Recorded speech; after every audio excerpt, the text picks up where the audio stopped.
Soumana, what inspired you to write your book? Without your job title, who are you? So I've always wanted to. We speak about leadership as a leader leading other people. We tend to forget that there is a human behind that leader. Why do you feel people are attached to their job title? When you do not really know what are your own set of values. What is the high performance mindset? A high performance mindset is. Soumana Ammar is the author of the book Without Your Job Title, Who Are You? Soumana has been working as a manager and as a director in many of the hotels and resorts in the region. But during COVID, she got to reflect on the question, without your job title, who are you? Which is such a valid question, especially in a time where a lot of people are so attached to their job title that if you take that away from them, they probably wouldn't be able to introduce themselves. All right, before we kick off with today's episode, if you can do me the small favor and subscribe to this channel, like it, share it with your loved ones, I'll highly appreciate it, and it'll help me bring you more and more high performers to this show. This is the High Performance Mindset, and today's guest is Soumana Ammar. Enjoy this episode.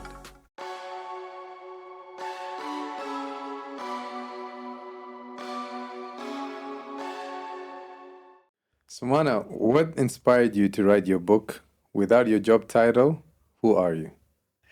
I was asking the question to myself.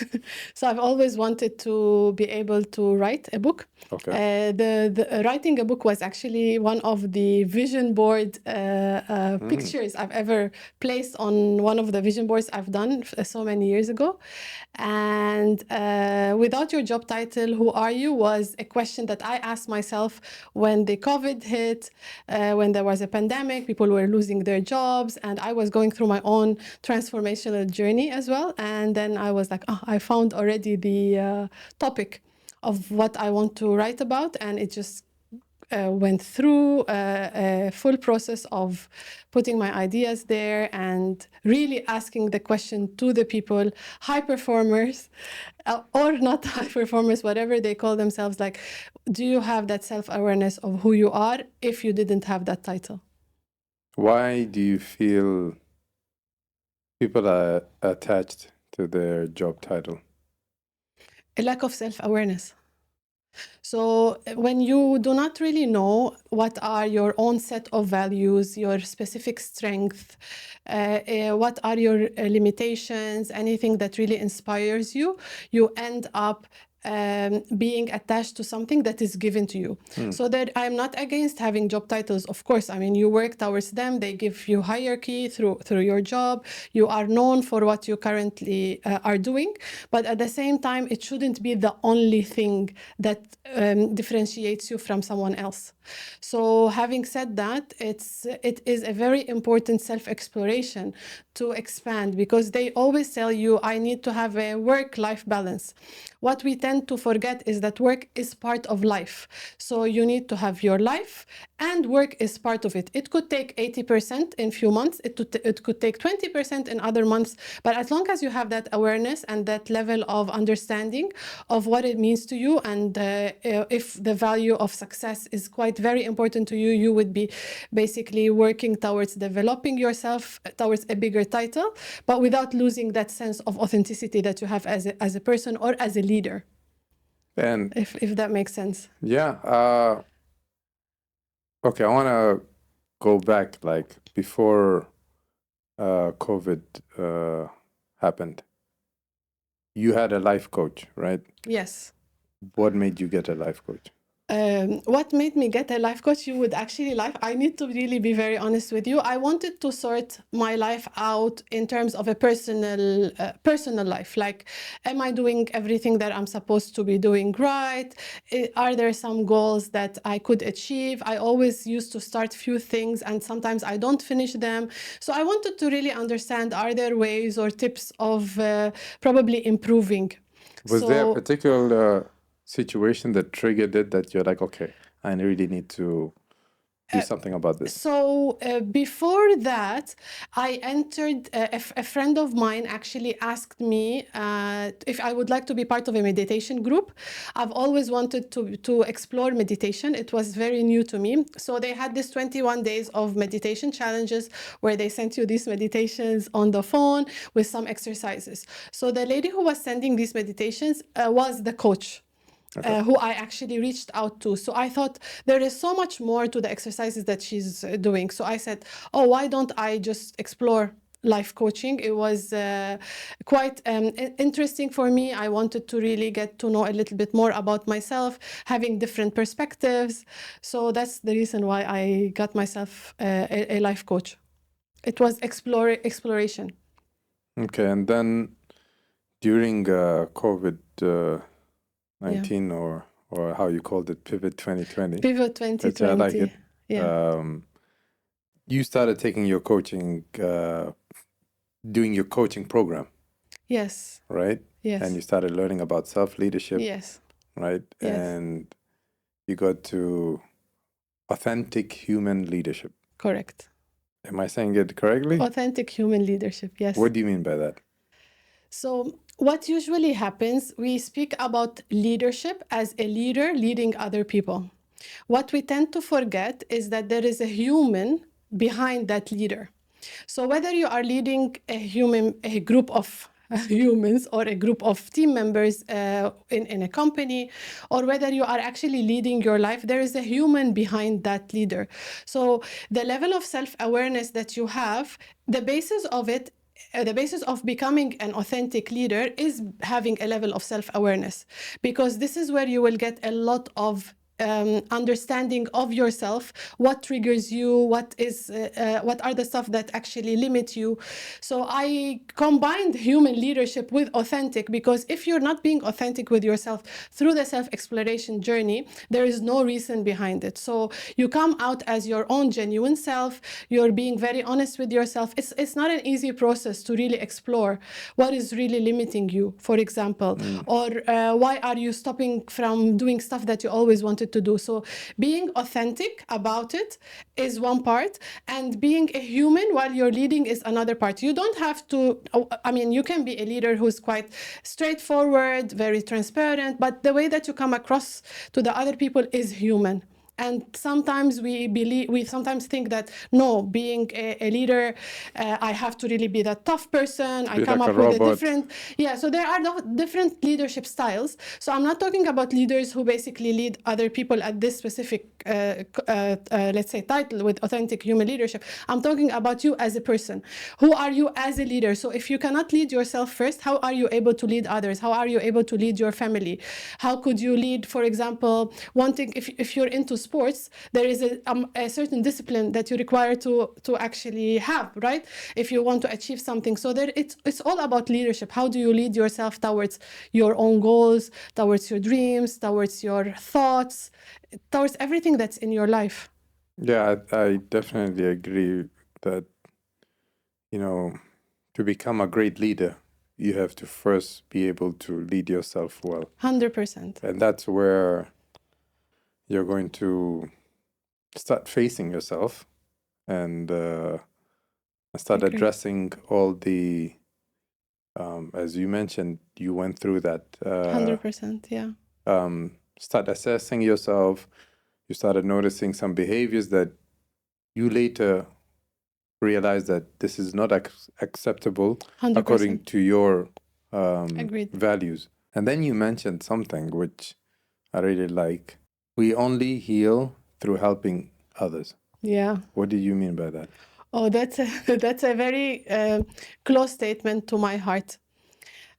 So when I was actually going through my own coaching journey, as in becoming a coach myself, so many of the interactions I would have with coachees, let's say if I'm coaching somebody through the practice, because you need to do this number of hours, or if I would have a client that I'm practicing with, some of the things that they bring up in the conversations are also part of you. You can basically mirror some of the things that are there. You like, I've been there, I've actually experienced it, so you can really feel what they're feeling.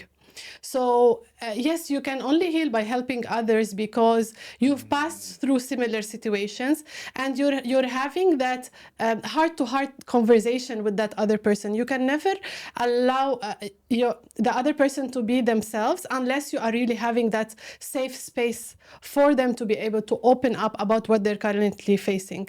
And then the emotion that you feel when you feel like somebody has gotten it and they're able to really achieve something, or there is an interaction that you might have had with them in a coaching session that probably gives them this like, oh, I got it. I call it unagi, like from Friends. It's like you got it. So you feel like this sense of accomplishment without an ego. It's very, very gratitude, fulfilling. It's just you feel like, oh, there's part of me that is giving good to the world. I don't know if you have experienced that in the past, but it's very emotional. It's very you see it also, of course, through coaching sessions. I do see it, but also through kids. 100%. Like I say, if I see my nephews, if I see my niece, they're like a mirror, 100%. And when they get happy, when they get sad, when they fear something, now when you are being supportive, you have to be compassionate, and Exactly. and that's where I guess you're talking about it allows you to heal yourself by showing self-compassion to yourself. 100%. And also giving that space, like you're really giving your time. I think your energy, your listening, you're allowing them to be able to have that safety net for them to express. So yes, you are being compassionate, you are being a good listener, but it gives them that emotional support, which is not always there. But when they really go through that thing and they like figure it out themselves, it's a very fulfilling emotion. And we're actually, I consider myself as work in progress. So I am already going on my own healing journey. I will continue going on my own healing journey till the last breath. But at the same time, I'm continuing to work with other people to help them also to heal throughout their own journey. So we are wounded healers in a way, right? Like, so you're basically empowering them. And at the same time, you're getting your empowerment from somewhere else, Absolutely. Yeah. You mentioned in the beliefs section, beliefs are either limiting or they're either empowering. Yeah. So what's the difference? So a limiting belief really comes in from a negative mindset, right? So a negative thought process. So there is the pattern of, I cannot do this. This is not for me, right? So this is a limiting belief. It's any belief that you think is stopping you from doing the next step of what you are aspiring to do.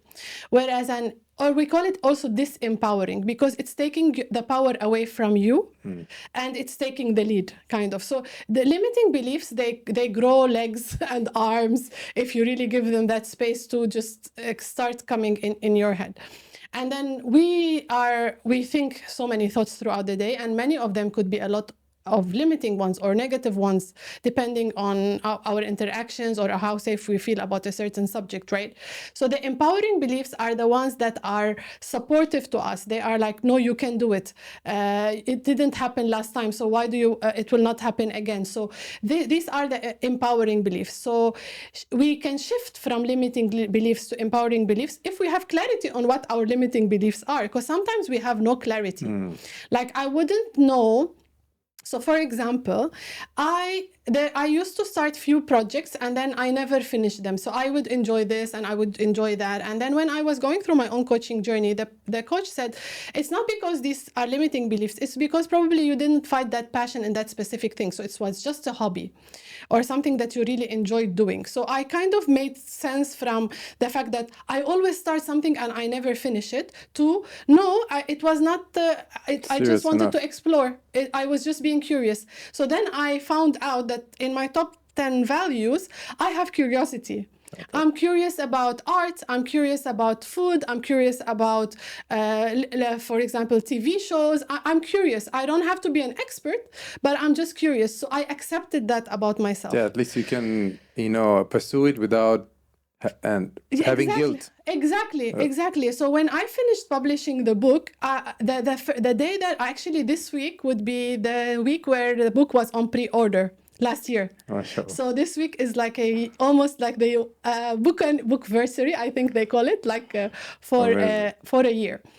So when I finished like the book, I was like, oh my God, I finished, because it meant a lot to me to put the message out there. So there was the difference between feeling the power from putting the words out there versus I start something and I never finish it. Yeah. And you mentioned like another way of getting rid of limiting beliefs is by having gratitude. You mentioned that gratitude gets rid of limiting beliefs. Yeah. So it helps a lot. How does gratitude get rid of limiting beliefs? So as we said earlier, like limiting beliefs are kind of like they stem from negative thought patterns, right? Whereas gratitude is coming from positive. It's coming from being thankful. It's coming from looking around for things that you are grateful for, that you are thankful for, that we take sometimes for granted.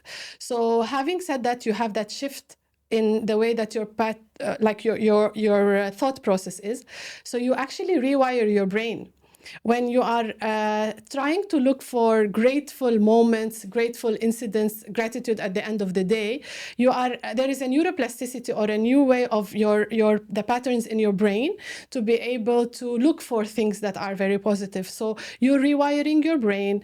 You're trying to see the positive in the situation. I'm not talking about positive toxicity where everything is like positive. You really need to be like logical, but you start to really make sense of all the small things. So sometimes when you tell people, I want you to find 3 things that you are grateful for throughout your day, at the end of the day, let's say they're going on a 15-day challenge or 21-day challenge, they find it hard. It's because we take a lot of things for granted. And it's a full wiring of the brain. So I'm really grateful that I am well and I'm able today to come and walk to you, to come to this episode. I am very grateful that I'm in a space where, for example, I don't have to look for it's little things, and it's بالعربي it's الشكر والامتنان. So we thank God every single day, right? But we always ask, but we forget sometimes to really thank for what we currently have. Or so even if we do it, we just do it by tongue, but not from the heart. 100%. So when you're really grateful, it works on your emotions, to your point. It works on your it's connecting to your heart. It rewires your brain. Your emotional state is better. Your well-being is better. I cannot emphasize on how much gratitude or gratitude work is important for us in our day-to-day life.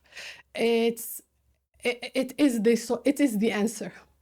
It is connecting to your heart and to what you're grateful for, thanking whatever your belief system is, to whatever you currently have. It's magic. And you mentioned that when you have gratitude, your whole energy changes. Absolutely.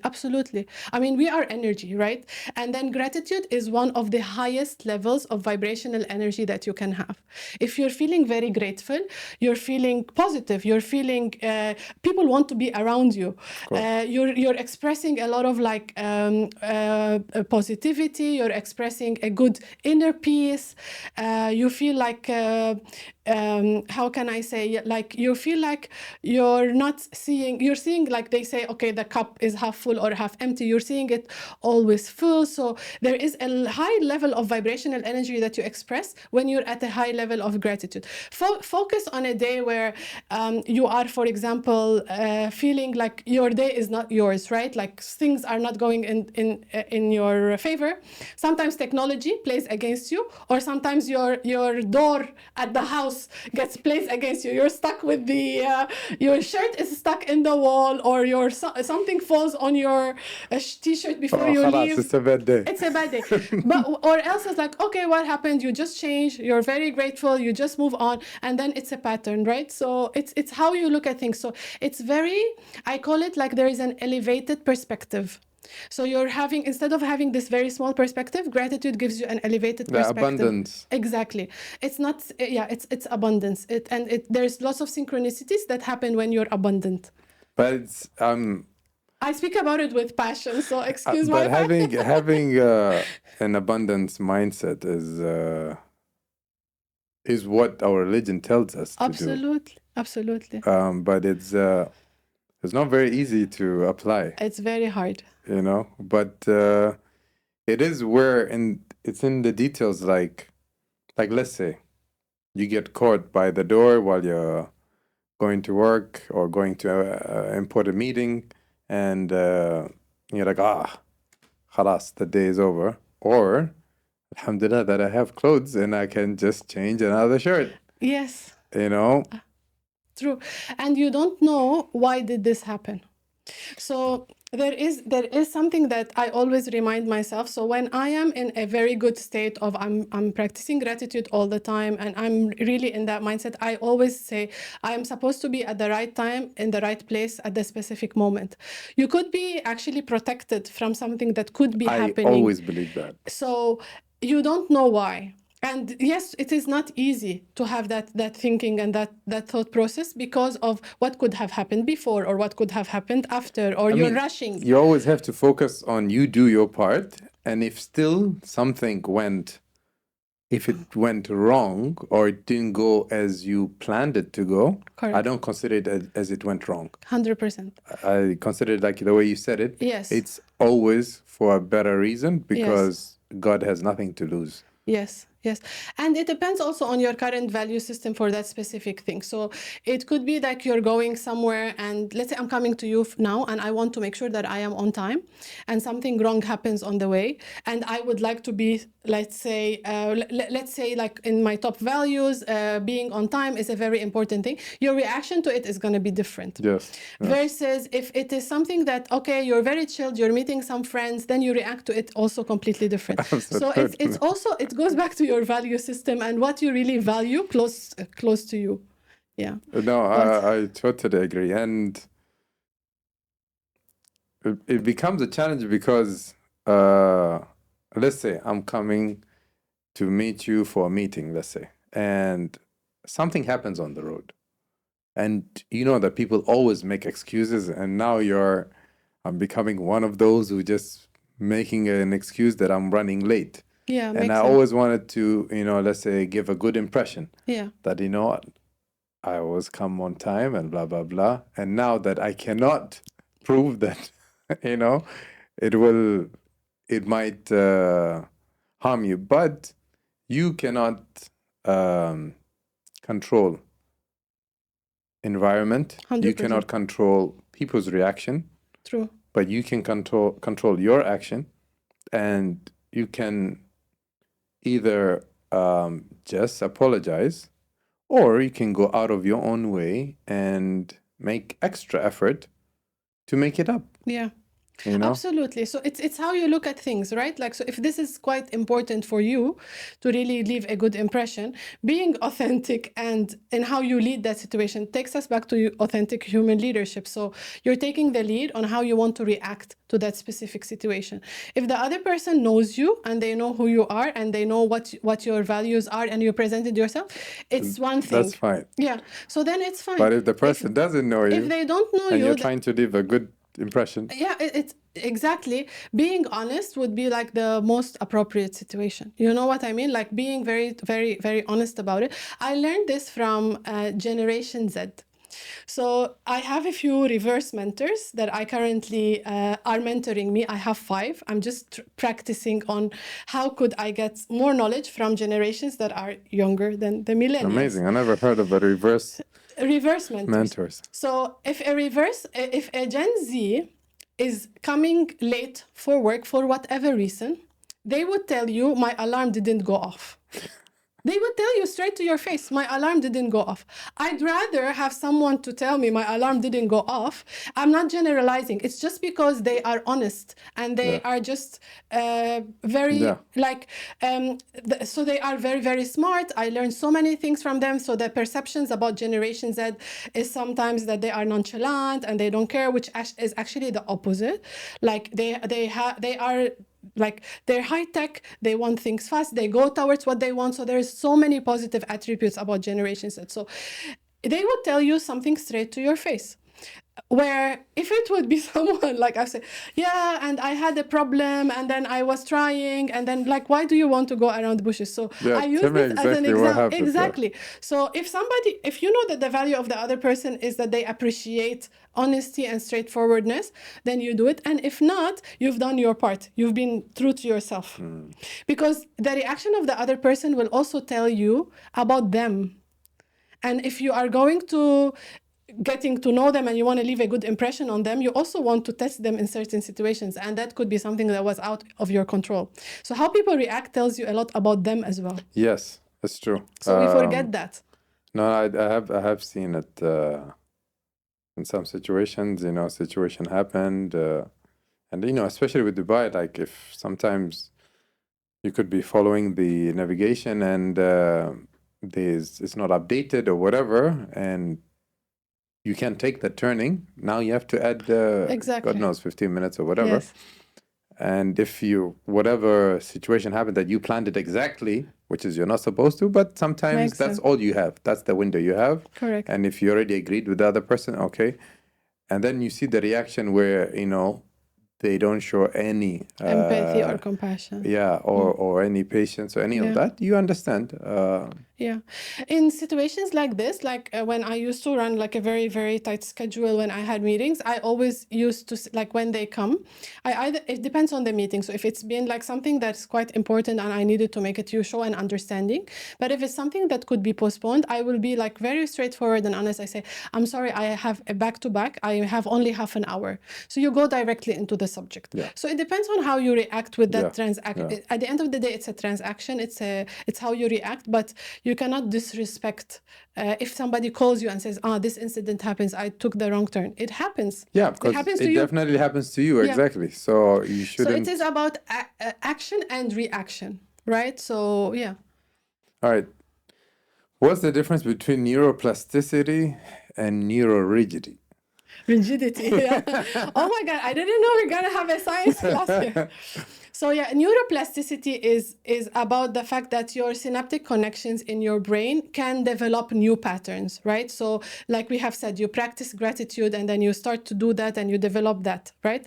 But neurorigidity is when you're stuck in that thought process or pattern and you don't want to kind of change, because science proves that you can change, right? So there is a lot of studies I would copy from so many of, I'm not like I wouldn't say it's my study, I hear it from other people where they go and tell others like to kind of like believe that they are going to be learning something and then it would take them a certain amount of hours for them to believe it. So they put that in their mind that this is what they're going to be learning and then it's going to change the way that they operate and think. Then automatically it started to have a new neuron connections or synaptic connections, and then they connect new patterns. So you're developing new skills, or you can learn. That's the whole idea.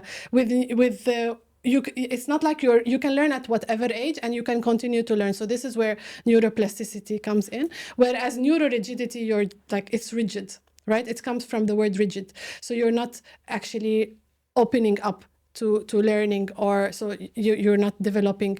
We use this example where I brush my teeth with the right hand, right? But sometimes what I do is I actually try to brush with the left hand, because then this means I'm actually trying to develop using my left hand more, right? So this is part of just practicing neuroplasticity in my brain. Yeah.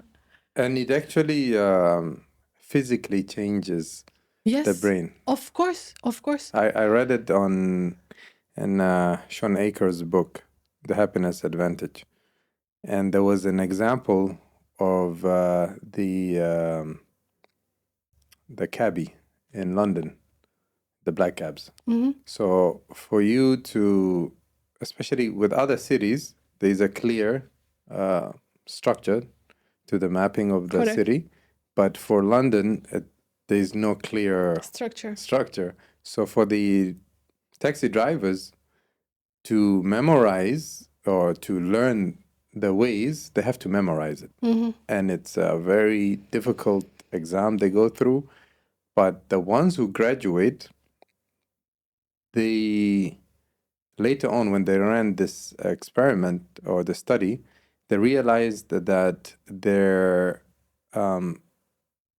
the size of their heads are bigger because the brain, the hippocampus part of Correct. it, which has to do with memory, Correct. was expanded. The size is 100%. actually bigger. Yeah. So actually, when you're pushing yourself to learn something new, your brain is actually physically Changing. Absolutely. changing and expanding. 100%. And there is a lot of YouTube videos where they can show you how the neurons are developing these connections. Crazy. It's very magical. You know, in the past, they used to tell us our nerves do not grow, but actually the science proven later on that no, with neuroplasticity, you can develop these new connections. You can't teach an old dog new tricks.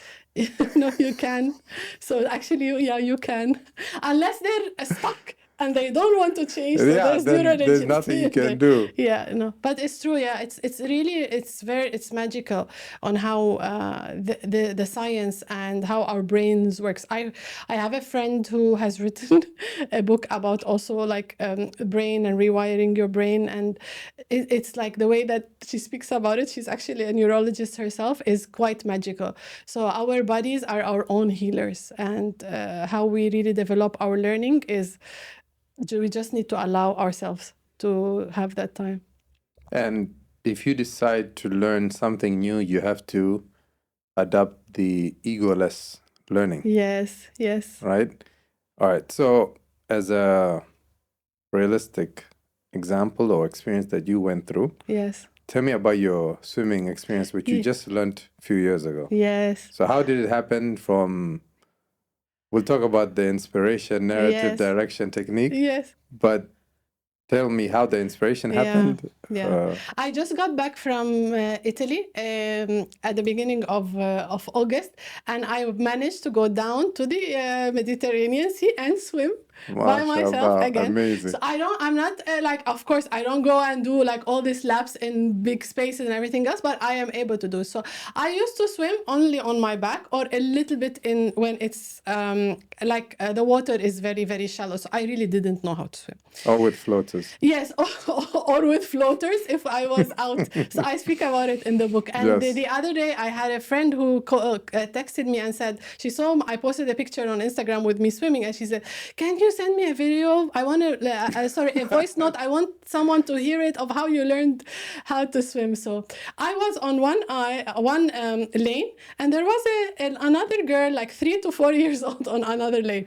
So going back to egos learning, right? So I was accepting that I'm going to be learning next to kids. But wait, going back before you decided to learn. Correct.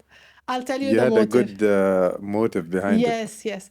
So I whenever I travel with my friends and when we stop at boats where you would want to really like go down to swim, my friends would go down and swim, and I would only go down with these floaters that you put like that so that you're able not to actually drown. So I've always wanted, I admired when people like take their swimming gear, they take their flippers, or they go into the pool and they put this thing on their head so that their hair is okay. And I always admired goggles and people doing all this all my life. And it's not like I was scared of water, but I didn't know how to do that. So that was my motive. My motive was that on the next trip when I want to go with my friends, I want to be able to go down without having to use the floaters. And usually a person, if they haven't learned in their childhood, they say, "Khalas." Absolutely. Absolutely. It's not for me. True. So I found a very, very an amazing hi Diana.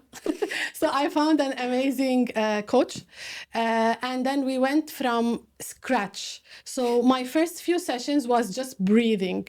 So we would do some little of swimming, but we would do a lot of breathing. Okay, I want to know. Sorry, I'm cutting you off, but from خلاص, you already decided. Okay, I'm going to start taking classes, right? And you reach out to your amazing swimming coach. Then walk me through your mental thoughts, because it's not easy. Correct.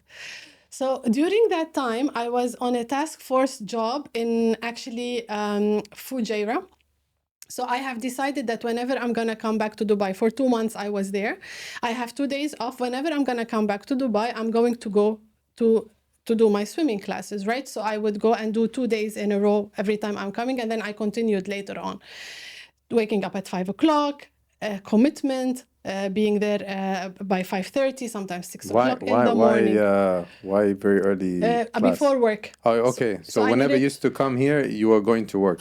No. So I started for 2 months at the beginning, and then following that, it didn't only finish in 2 months. Following that, I would continue.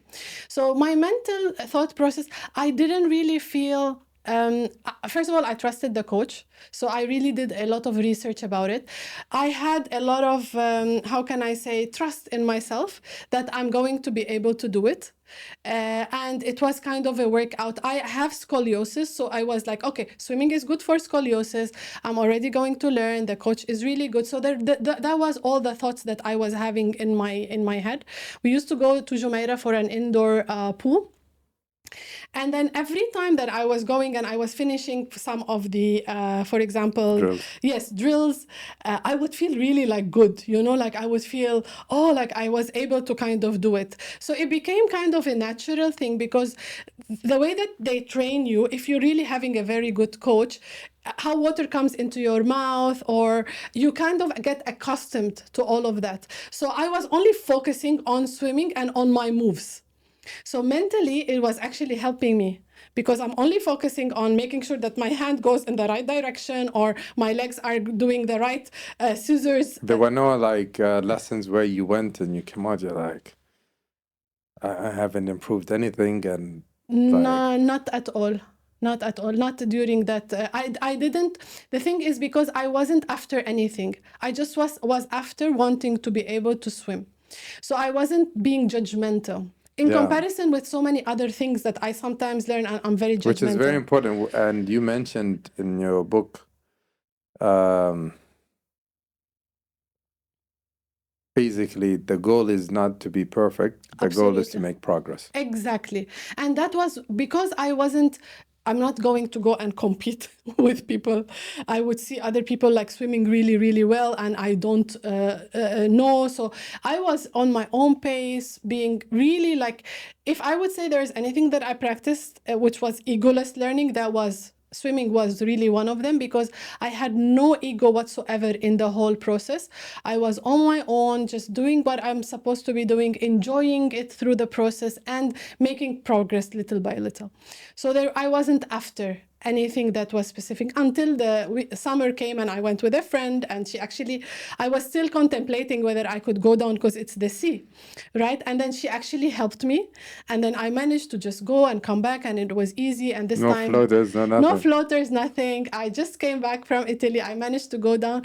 I was again this year with a friend, and of course I go to the pool in my building, or whenever we go to other pools, I could just go and come back. I was okay. It's even if it's not like you've already experienced what you could do if something goes wrong. I mean, I don't say I'm a deep sea swimmer. Even big swimmers cannot sometimes go to deep sea. So it's not like I'm after that, but I'm able to just enjoy. And this time I said, I'm not going to leave the Mediterranean before going down into the water. So I did a little bit of swimming, and I was okay. And like, it gives you progress. So the moment that you like do something, it confirms to you that, it's fine. So I sent the picture to my coach. Nice. when I was there, I said, I'm going to be forever grateful to you. And she replied like, you look like a mermaid in the sea. So it was really nice. It was a good learning for me. And this is where I really think I really practiced egoless learning, where you're there only for progress. And this is a Japanese concept, right? Japanese, they tell you, make progress, little steps of progress. Every single day, rather than perfection. Which is called... I don't know the terminology of it. I know ikigai, which is purpose. Ikigai is but your self-discovery journey. There's a name for that little progress. Yeah. I want to ask you regarding what's the difference between being and doing? Yeah. Oh. What do you think? We're being tested. So, I mean, when you're sitting with yourself doing something that does not require any results, it's actually a state of being, right? So you could be just dolce far niente. If you're just doing nothing, like the Italians, you're just being, right? So being is about ensuring that you're not busy doing something, right? So it could be practicing mindfulness. It could be just being by yourself around without your cell phone, going for a walk, just being, noticing the trees, noticing, listening to the birds, just minding your own thoughts. This is being. So the thing is, we tend to really have a lot of a to-do lists. Yeah, we're always caught up in the doing. But we don't really spend time in the being. What happens is that if you're not really spending time in the being, you're not really being creative, and you're not giving yourself time to actually be a little bit bored, because creativity comes when you're bored, right? You get your best ideas in the shower. You're just not doing anything. You're thinking something else. You could get your best ideas while driving, right? Because it becomes like an auto thing that you're currently doing. I usually get it on long distance driving. Perfect. So everybody has their own way. So being needs time. You need to give it time for yourself. So I find you go in a flow state when your being and doing are in balance, right? So if you're focusing on something and suddenly you start to feel like there is a flow of creativity that comes in, this means you run away from the doing and you're now in your being state. So this is in my own opinion. I even speak about flow and how you can balance that. So I encourage people to also have a to-be list. So what do I do to really focus on my being? You need to give it time, right? So do you allow yourself to go for walks? Do you do some mindfulness? Do you practice breathing? Do you do your gratitude journal? All the things that do not require results, that are just about you, are being.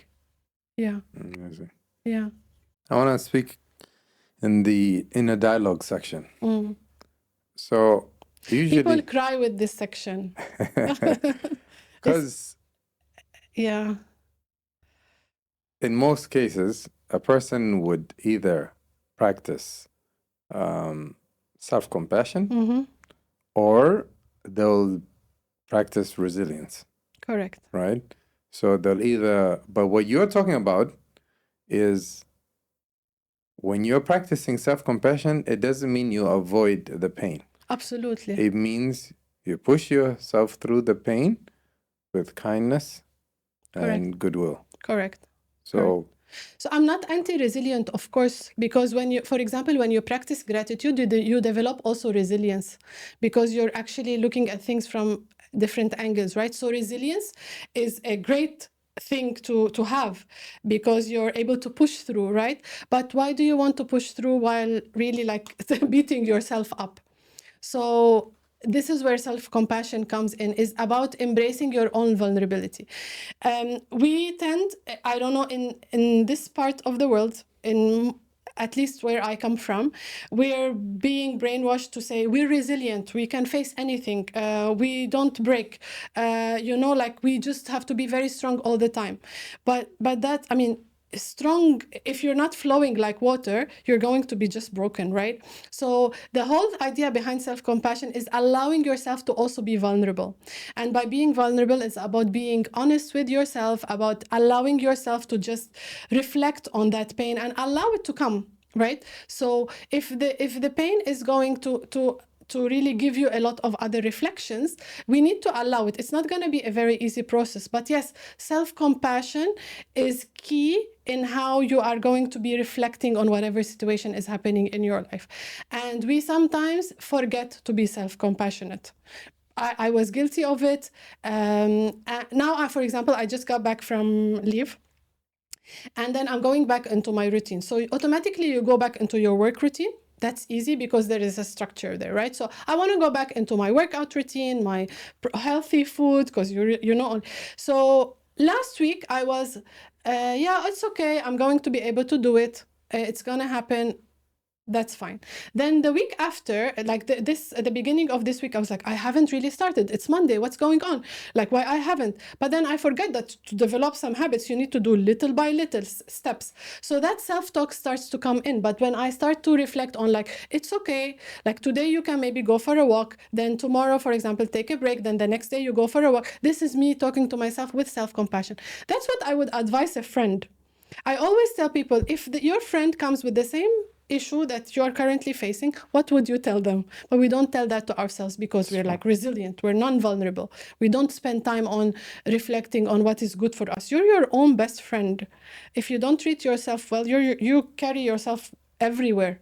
But being very self-critical, being the best, driven by wanting to be the most, the best, I mean, like why, right? So if there is a reason behind it, that's fine, but do it with self-compassion. And why do you say this section makes people cry? So I've received a lot of messages when people read this section. They say like self-compassion or the inner dialogue is one, because it's very straightforward. It's because they feel that it talks to them. It touches their hearts. It reminds them of how hard they have been to themselves, right? So this is why it makes them cry. It brings up emotions. Like, yes, I have been like that with myself. Yeah, and it's not the usual. Like usually people who push themselves are usually hard on themselves. I'm usually like that. Yeah. And usually people who are, on the other extreme of the spectrum, understand that self-compassion means like, it's okay, you don't feel like it today, don't go. No. Yeah. You said that you're going to wake up at 5 Correct. and be at training at 6, then you're going to be there at 6. But you got this. Yes. You are strong. You've came through so many other commitments.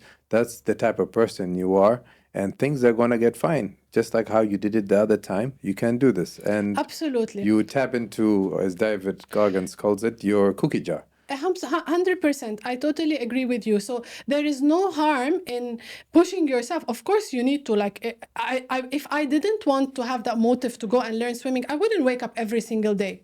But if I didn't perform well over there, what were the thoughts coming usually? I'm compassionate. I was like, there was this motivation. I was really very happy.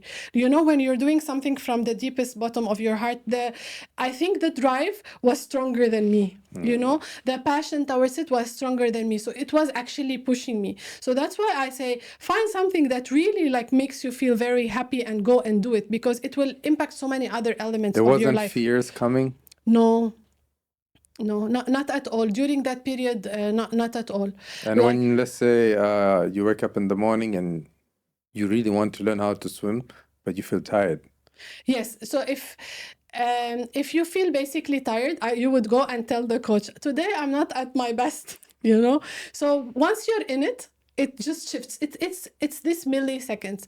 It's actually some authors call it mind over mattress. Who will win? Are you gonna wake up and go, or you're gonna just stay in your mattress, right? So I didn't have any fears because there was nothing with it that I really wanted to kind of achieve. I was on my own kind of journey. In other things, yes, I would want to really be achieving like really good progress, or I want to like there is something that I am after. I want to get it out. So then you basically have fears. So when I was writing the book, I stopped for a few months. So I was having fears. It was a lot of fears of who would read my book, why would I want to do it, this syndrome. of wanting it to Imposter be syndrome. imposter syndrome. Yes, so I had it. I had that at that specific moment. So yes, it was there. The motive was a little bit different, I think. And then how did you overcome those I thoughts? didn't write for 3 months. And then I reached out to the company which was I was publishing with. So they had the book coach who was helping me structure. And then she Okay. did a session with me. And then I remember, and I also write about it in the book, because I said, if only one person is going to be benefiting from me writing a book, then there is. So they remind you back of why you're writing it in the first place. That's why it's very important to understand the purpose behind what you're doing. Because then the purpose anchors you. And how far you can fly with whatever you're currently doing is up to you. And this is where peak performance comes in. But there is a lot of hard work. There is a lot of sacrifices, right? So if you want to wake up early, you need to sleep early. And if you sleep early, you might not see some people or some friends, Yes. right? So Yes. it's all about priorities. But the ones who love you will understand. Of course. So, and the ones who just are just around you for whatever reason. We'll So keep trying to make you feel guilty for it. exactly, absolutely, it happens. So it's not an easy process to commit to something, but you also have to do it with self-compassion, right, towards yourself. So yes, you would go and you would go to the gym. If you're committed, you're gonna go, right? And then if you're able to do 20 minutes, you just showed up, Yeah. right? And then you leave. And then the next day, maybe you could do an hour. And for us, with our hormones as women and everything else, we have that as well, with different parts of the month where we're very energetic, other days where we're very tired. We need to do like less cardio, more strength, So it's also being aware of how your body feels. If you're feeling very tired, you still basically show up. If it's to the extreme, then you just say, okay, today I couldn't, then tomorrow, but without judgment. That's the whole idea of being self-compassionate, is that you're not judging yourself, or you're not allowing it to just drag. So it becomes like a habit on like, no, it's okay. And then, like you said, on the other end of the spectrum. So when people ask you, I don't know if they ask you, because your podcast is peak performance, right? So they would ask, how can you juggle too many things at the same time? It takes a lot of commitment, and it takes a lot of, for example, an ability to be able to prioritize. And also there is a lot of being that you really do with yourself, a lot of like to really like empty your mind. So it's a commitment, but do it with self-compassion. Do not be very harsh on yourself, It's okay to be vulnerable. That's a good time to also apply gratitude. 100%. Being 100%. excited just to have the opportunity to do it. Absolutely. At the beginning of that section, it starts with, you are your own superhero. Yes. And your worthiness is your superpower. Power, yeah. I wrote these words. That's amazing. I love it. Yes. And I totally agree. And, until you realize that, you'll never live to your ultimate potential. Correct. And then you put the, which I didn't know this quote before, by Louis Hay. Yes. You've been criticizing yourself for years. It hasn't worked. Try approving yourself and see what happens. Exactly. I love her. Like she's I mean, you know her story, right? She went into self-love coaching at a very like the part of her life after she was a little bit older when she started her journey into self-love and self-love coaching and doing affirmations and all this kind of meditations. Yeah. It's true. If you tried that and it didn't, if you're a very rational person, you tried this, it didn't work, try the other one. Exactly. If you're very emotional, you would believe in it. So it works for rational and non-rational people. Something that usually in the morning, if I want to, I find myself, some people, maybe their minds in the morning is a bit blank. Correct. For me, it thinks a lot. Of course. But a way for me to stick to the time that I want to leave the house without getting busy doing productive stuff, and then it delays me, and then there's other negative ripple effect that happens, is I just shut my chain of thoughts. I'm like, now is not the time to think. Mm-hmm. This will think on the bike. Yeah. You'd have all the So time you're to think heading on the out bike. to go on Let's say I have to biking. be out in 30 minutes. Okay. So now there's no thinking. Yeah. And just deciding to do that, the mind feels like, oh, okay, we're going to think about it later. Okay, cool. Sure. It's self-awareness. You see, you tricked your mind. So it's actually redirection. And- You're and actually this- diffusing. So in psychology, they call it you're diffusing. Okay. Because you're looking at like you're giving your mind, like you're like, I notice what you're trying to do. So yeah, I'm diffusing it somewhere else. If you have extra time during the day and you want to go somewhere and there is a chain of thoughts, you can also journal. But in the sense of just putting your thoughts out there without looking at them, just getting them on paper. Yes. It gives you clarity. I remember even I only kind of started this process during Pivot 2020. And just putting your thoughts on a paper or whatever you're going to put it, it gives you a sense of clarity. Yeah. And with clarity comes clear intention. And with clear intention comes better performance. 100%. You know, when you just show up, you'd have a certain way of performing. But if you come there with a very clear why and intention, this is where you can bring your best. 100%. Julia Cameron is an author of the book called The Artist Way. So she basically helps artists who have like an artist block.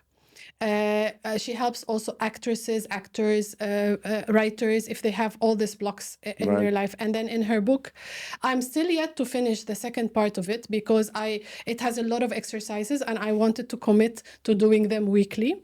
So I read halfway through the book, but in the first few chapters, she has two very important actions that she pushes them to do. So she recommends that they do these actions, and one of them is called the morning pages, where when you wake up in the morning, if you want to just journal about anything that comes to your mind. So if you're a thinking brain and you don't have to rush, so you have the time not to diffuse, she basically says, okay, just write 3 pages of whatever is on your mind and never look back at them. So I have at home copybooks of 3 big pages of thoughts that are coming out. And whenever I feel like I want to go back to my routine, I go back to the morning pages because you just put them out there and then you start to think while you're actually like putting them out there, and then you help also your brain to diffuse. So journaling these pages helps me as a person. And the Artist Way also tells you to go sometimes on artist dates once a week. So you take yourself somewhere where it's very artistic or something that you just enjoy to do by yourself. So that's an act of being. But yeah, the morning pages are a very, very good activity to really put them out there. So you just like, I'm going to take them from my head to the paper and then they're gone. Yeah, because sometimes, if your perfectionist self wants to perfect the thoughts that exactly, absolutely, and that's why I insist on telling people about write where it I get without them. looking it. Absolutely. So there's nobody reading it. You're not reading it. Nobody will judge you. So there is no perfection. You're just putting the thoughts from your head to the paper. They're out. So next, so you're ready for the next activity. It's a very healing process. It's a journaling of a different way. And sometimes I do intentional journaling, like I want to reflect back on something in a specific topic. So you give your time and space for it to be ready to kind of write about it. So that's intentional journaling. It's actually called journaling by being prompted to answer some questions or to speak to yourself about a certain topic. But the morning pages are no judgment, from your head to the paper, done. And I think you mentioned like the artistic dates that you take yourself on, or the artist date. Yeah, it's so good. And you take the artist on a date. Yes, yourself. I really see it how it's going to enhance your well-being. Because we're always driven by having a clear, goals for the year, goals for the quarter, and we're out there to achieve them, and we're always working towards them, and we try and squeeze everything to make it keep making that progress and always trying to tweak.